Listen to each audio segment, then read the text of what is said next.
Bonjour les amis, aujourd'hui je vais vous faire la lecture du livre Pingu, le petit fripon, aux éditions Artis Historia. Ici ce livre se compose de 2 histoires, et la première histoire sera un besoin urgent. Et si mes petites histoires vous plaisent, n'hésitez pas à vous abonner à ma chaîne. Pingu est autorisé à se prendre quelque chose au kiosque à boissons. Il place vite la caisse à commission sur la luge et puise quelques poissons dans la réserve. Chez Pingu, on ne paie pas avec de l'argent, mais avec des poissons. Sur le chemin menant au village, Pingu se retourne à plusieurs reprises. Heureusement que Pinga ne le suit pas. Il lui faut toujours tellement de temps pour se décider. Les vers de couleur scintillant dans le lointain, et l'eau lui monte à la bouche. « Hello Pingu, il fait chaud aujourd'hui, » dit en le saluant monsieur l'épicier. « Je suis de votre avis, veuillez me servir un thé glacé, » dit Pingu d'un air important, tout en tendant un poisson à monsieur l'épicier. « Oui, c'est le temps qu'il faut pour un thé glacé, » pense monsieur l'épicier, une délicieuse boisson qui, malheureusement, n'est guère appréciée chez nous.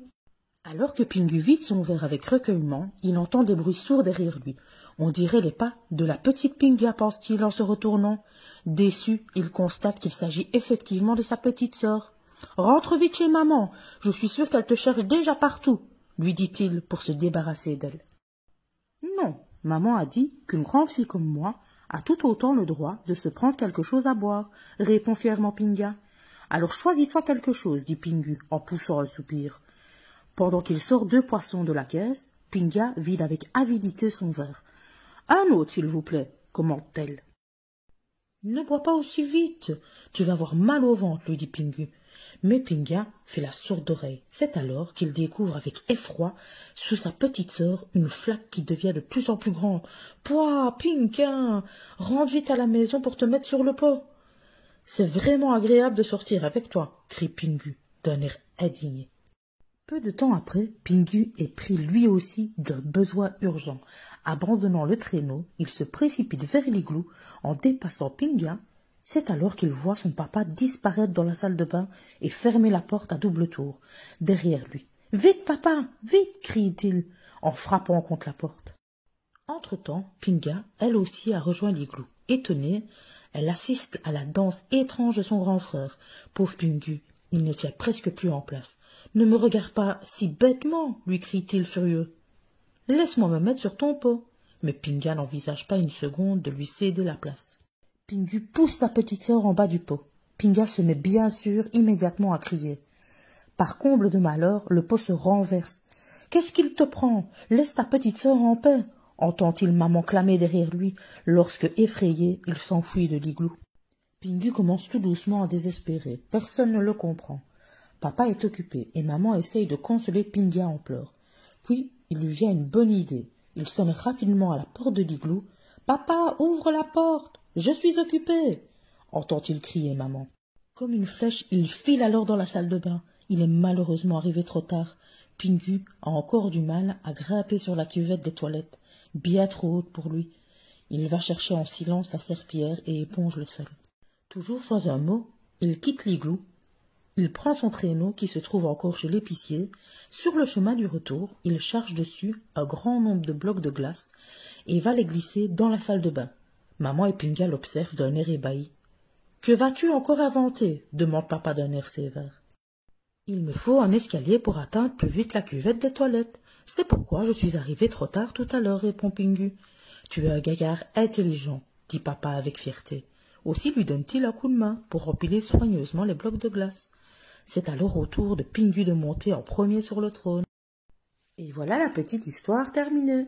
Maintenant, je vais vous lire Pingu et Pinga refusent d'aller au lit. Et n'oubliez pas que si vous aimez mes petites histoires, n'hésitez pas à vous abonner à ma chaîne. Pingu et Pinga refusent d'aller au lit.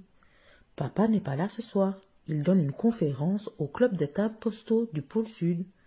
Après le dîner, maman s'assied pour lire son journal. Elle jouit d'autant plus de cet instant de liberté que les enfants s'amusent sagement. Mais à peine maman a-t-elle fait cette réflexion que les 2 petits se mettent à se disputer. C'est le cube de bois précisément dont Pingu a besoin que Pinga ne veut lui céder sous aucun prétexte. « Allons les enfants, ça suffit, » dit maman en regardant la montre. « Il est temps d'aller au lit. » Pendant que Pinga vide son dernier biberon, Pingu range les jouets. Il dispose tout d'abord ses cubes en bois, par teinte et taille, dans une boîte, puis déverse le tout dans une malle à jouets. Après avoir achevé son travail, il laisse tomber le couvercle avec grand fracas. Pourquoi ne pourrait-on pas ranger en s'amusant? File vite dans la salle de bain, ordonne maman, qui commence à perdre patience. Obéissant, Pingu ferme la porte derrière lui. Bientôt, on entend couler l'eau comme s'il se brossait soigneusement les dents. Au lieu de cela, Pingu est tranquillement assis sur la cuvette des toilettes, tout en feuilletant un livre d'images. Il réapparaît au bout d'un moment, le visage rayonnant, et se présentant devant sa maman. Extrêmement fatiguée ce soir-là, elle ne lui jette qu'un coup d'œil et acquiesce. « C'est bien, Pingu, va te coucher. Pinga arrive tout de suite, » dit-elle en regardant plein d'espoir la petite. Pingu n'a malheureusement pas encore sommeil. Aussi décide-t-il de faire quelques mouvements de gymnastique sur son lit. Il pourra ainsi s'endormir plus facilement. Maman entre en protestant dans la chambre. « Non, Pingu, non, arrête, immédiatement. La gymnastique excite. Réserve-la plutôt pour le matin. » Pinga en revanche admire son frère. Maman remet le coussin en place et couvre ses enfants. Elle s'assied brièvement près de chacun d'eux, leur dit quelques mots gentils, lisse une nouvelle fois leur couette et leur fait une bise.